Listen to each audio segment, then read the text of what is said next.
Climate change has doubled the risk of devastating flooding washing out our state. Now, some call it a mega flood. And our meteorologists have spent months asking California's leading researchers what kind of damage a mega flood could do, and is our infrastructure ready for one? Tonight, Brendan Minchev shows us what goes into putting together a coordinated response if a mega flood came our way, and what to do if you do need to evacuate. All of our tools were submerged underwater. It looks like a bomb went off there. Imagine the biggest storm you've ever been through. He had to chainsaw his way out his front door. Cold, hard rain has local creeks and rivers running high. All this came underneath the doors. What if the rain didn't stop? A levee breaks. Your neighborhood starts taking on water. In Sacramento region alone, there's over 514,000 people that are protected by these levees. Studies suggest that Sacramento is actually one of the top 10 in the nation most at risk for flooding due to rivers. The most intense atmospheric river storms are likely to become significantly more intense. And certainly the spillway incident was one of those instances where we did not have time. Are we prepared? This is mega flood. Atmospheric rivers, which are intensified by climate change, account for more than 90% of flood damages in California. These storms present the biggest threat to our low-lying areas that sit below levees, which keep water away from people. What is this place? So this is where flood response across the state is coordinated. Liz Bryson is the manager of flood operations at the California Department of Water Resources. Liz and DWR lead the state's flood response. When activated, people pack this relatively small and unassuming room right here in Sacramento. One big part of what we do during high water is facilitate discussions between reservoir operators, because those releases into the rivers could have major impacts downstream. So we want to make sure that all the appropriate agencies are in the conversation, and so they're not just making decisions in silos. Emergencies begin and end at the local level, and so when a local agency runs out of resources, they move up to the county.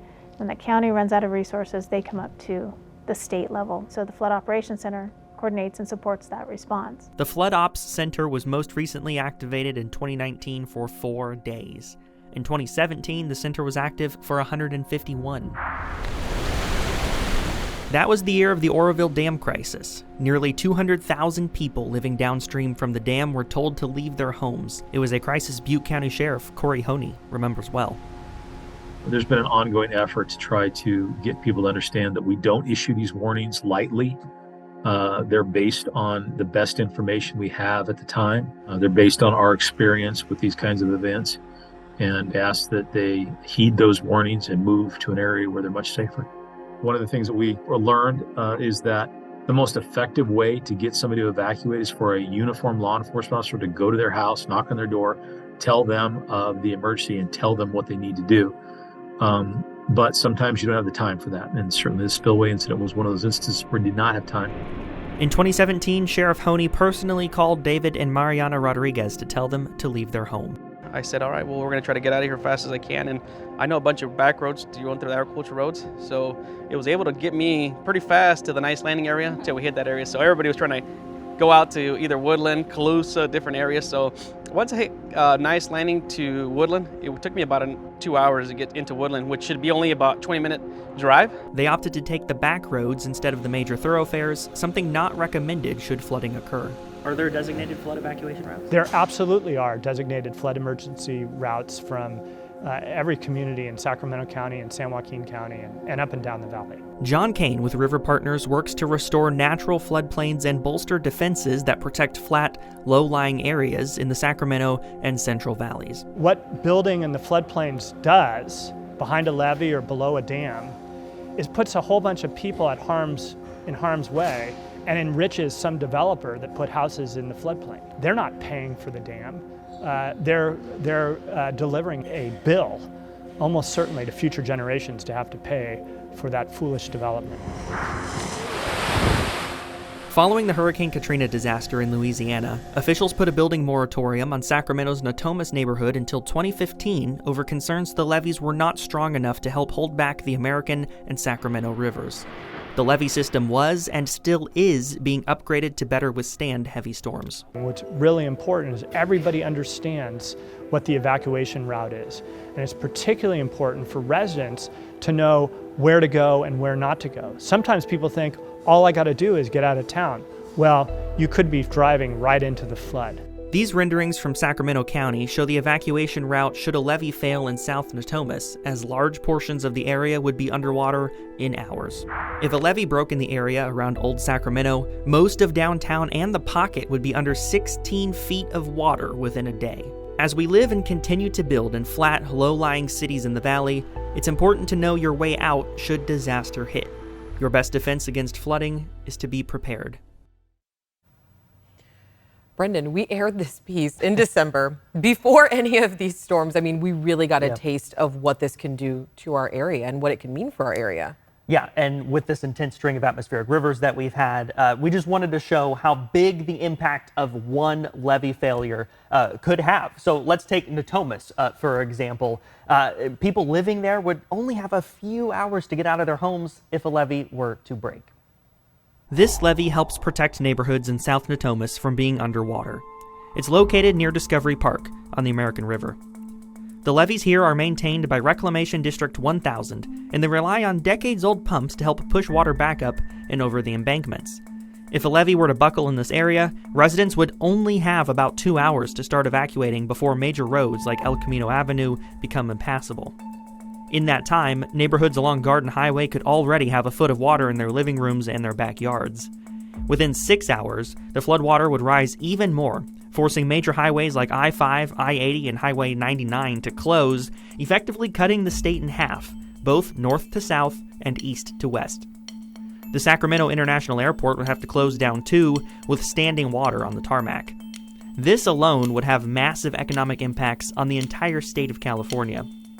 At its peak, there could even be between 15 and 20 feet of standing water in the most populated parts of Natomas, which is enough to at least partially submerge a 2-story house.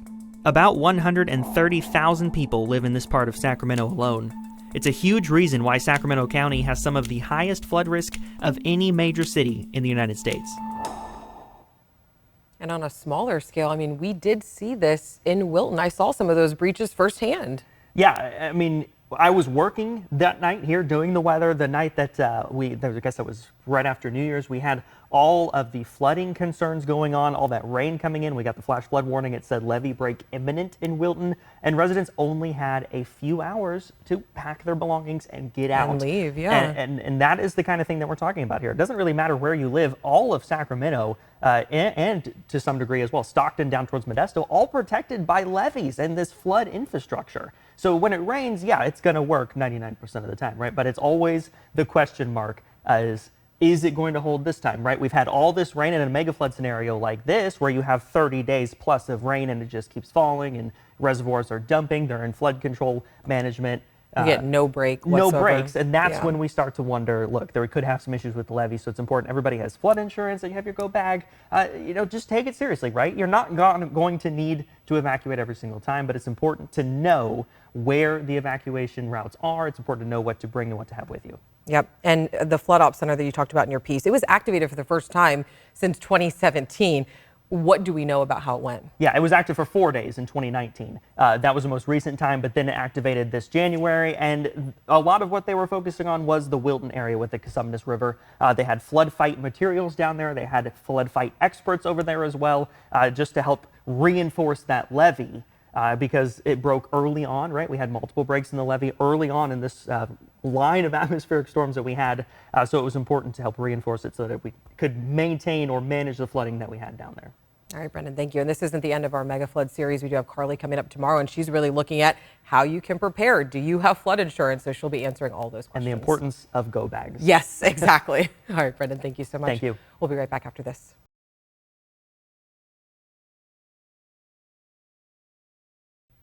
Placer County and 4 other public entities have filed a lawsuit against PG&E for damages from the mosquito fire last summer. So the co-plaintiffs include El Dorado County, El Dorado Water Agency, the Georgetown Divide Public Utilities District and Georgetown Divide Fire District Protection.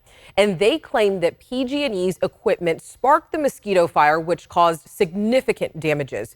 I mean, it burned more than 76,000 acres over the course of 50 days, forcing more than 11,000 people to evacuate.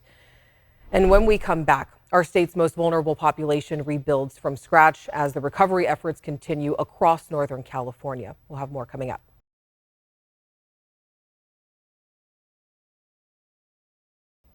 Well, the next few weeks are going to be really important for our state to dry out. This window without storms will give homeowners a chance to make repairs and also give cities and towns a chance just to clean up, like potholes, for example. A lot of them have shown up in Stockton. And this is over on Feather River Drive near I-5 in March Lane.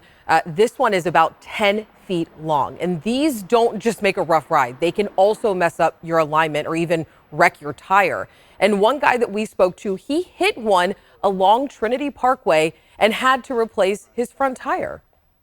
I didn't see it at the time. It was a little dark. It was a little rainy as well. And yeah, it just smacked it. And then, within a few seconds, that's when the light came on. And in South Stockton, crews are busy replacing sewage pipes that collapsed. And for now, a pipe bypass was installed until new pipeline can be put in place. And then here in Sacramento, a lot of the focus has really been on those downed trees and clogged storm drains. So the city of Sacramento says that they've gotten 25,000 calls for service in the last few weeks. And of those calls, about 3,000 have been for tree removals alone. And in West Sacramento, they have been dealing with some urban flooding. The Public Works Department says it'll take a few more days to finish checking their drainage systems. We'll go through the whole storm system, looking at our storm drains, our mains, our channels, our creeks, and we also have pumping facility stations. And if you have standing water or downed trees on or near your home, you can call your city's Public Works Department or Sacramento. You can just call 311. Now, thousands of people spent the last few weeks living outside in all of this wind, rain, and really cold temperatures. And we've heard from advocates that some homeless encampments were flattened and belongings were soaked or blown away.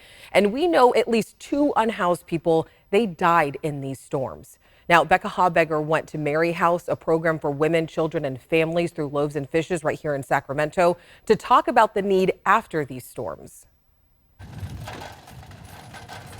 My name is Dorothy Richards, and I've been out here 5 years. The storm really did a lot of damage here. If your home is torn apart and there's nothing left and you have to rebuild, we have to start all over again. My name is Shannon Dominguez-Stevens. I'm the program director here at Mary House at Loaves and Fishes. This is a safe space for anyone identifying as a woman, for families. Whatever family looks like, if there are children involved, we are here to serve. Scarlett in the house. Yeah, Scarlett's in the house. Hi, Miss Scarlett. Yeah, hi, Mary. My name is Mary Osborne. I'm a dispensary coordinator for Mary House. I take care of all the hygienes, the needs, the shoes, clothes, and we've been having a big storm here lately. We're in big demand of coats, jackets, underwear, everything that will supply them for their needs during this winter storm. Extreme weather is really rough for unhoused folks because there's so much that is uncertain. They're struggling for survival when the weather is as nice as it is right now. And so you add those additional things and there's more stress, there's more trauma, there's more fear of loss of life even, and illness and injury. And we get to see that here as our guests come in just sort of like scrambling for what's next. Get them a shirt, something warm so they won't be cold. If it wasn't for these ladies here and the churches and that, we wouldn't get any help. The women are used out here, they're attacked, and there's nothing done about it because we don't matter. If we had a job, we'd matter. If we had a roof, we'd matter, but we don't. And that's not right, and it makes me angry. All right, what else can I get for you? We are not an overnight shelter. We do have like shelter referrals, but again, there's not a lot of shelter in this community. So really, Mary House is also a space where our staff that is so tuned into our guests and have built so much rapport with our guests do have to deliver that really hard to hear news, which is tonight you will probably be sleeping outside, or tonight you will in fact be sleeping outside, and just like creating that sort of safe space for people to unpack the heaviness of living in a community that does not provide enough shelter for them. You could be out here just like I am because you're 2 paychecks of being out here. If people would just wake up and start caring instead of pushing us aside. Okay, all right. I call it a sacred chaos. Like behind those walls, I've heard so many stories and seen so many things. It's really an incredible place that the community allows us to keep doing because they keep supporting us. Now, 2023 marks Loaves and Fish's 40th year serving Sacramento's unhoused community. And on its website, there is a list of different needs that they are updating regularly, from items like pets and children to hygiene and camping supplies as well. So you can find that link on abc10.com/to-the-point. Just look for the links mentioned article. It'll all be right there. All right, let's take a quick look at our weather. These storms are finally gone, but it's going to be a cold morning. A little bit of frost moving in too, so just make sure you bring a jacket. All right, let's take a second to revel in this 10-day forecast. Sun for the foreseeable future. We'll be right back after this.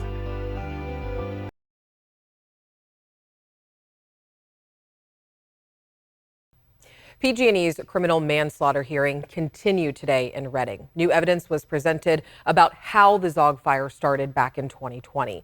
A tree blew over into a PG&E power line, a tree that prosecutors say the company had a duty to remove.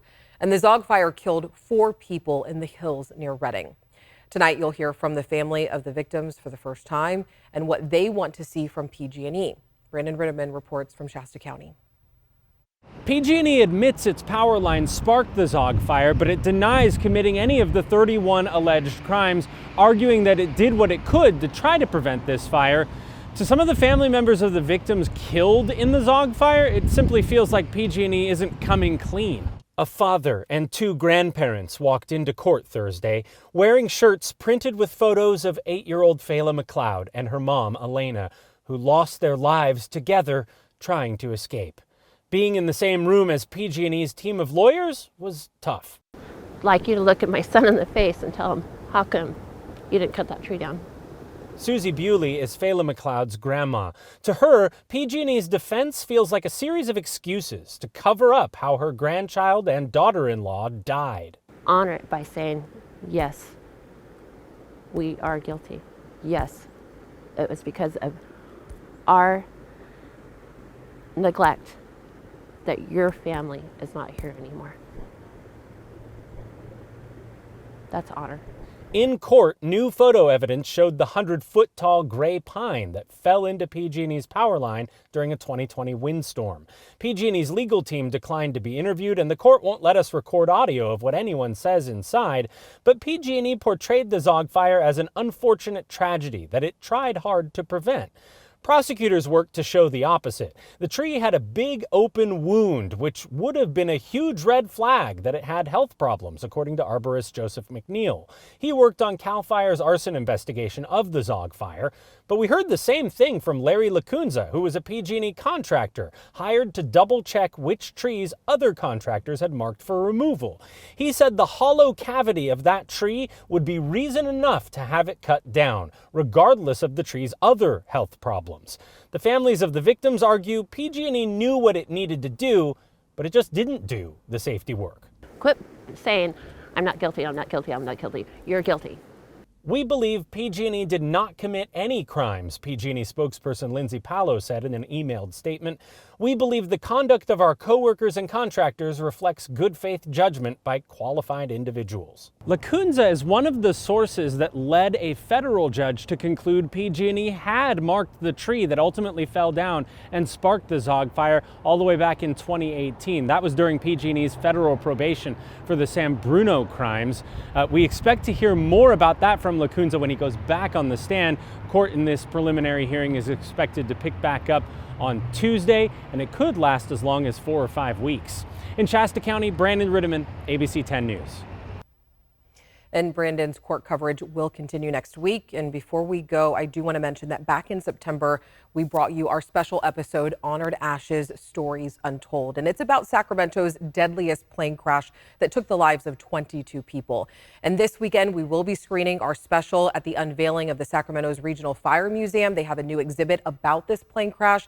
So we really hope that you'll join us for the screening as well as a Q&A session. Again, that is this Saturday at noon. You can head to abc10.com/to-the-point for for all the info on how you can attend. Thank you so much for joining us. We really appreciate it. I'll see you tomorrow night.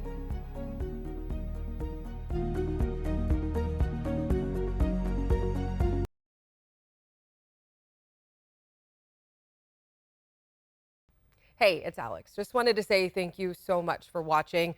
I really love hearing from everyone, and I hope that you'll stay in touch. Reach out to me on Facebook at AlexBellTV, or you can email me at tothepoint@abc10.com, or you can even send me a text message at 916-321-3310.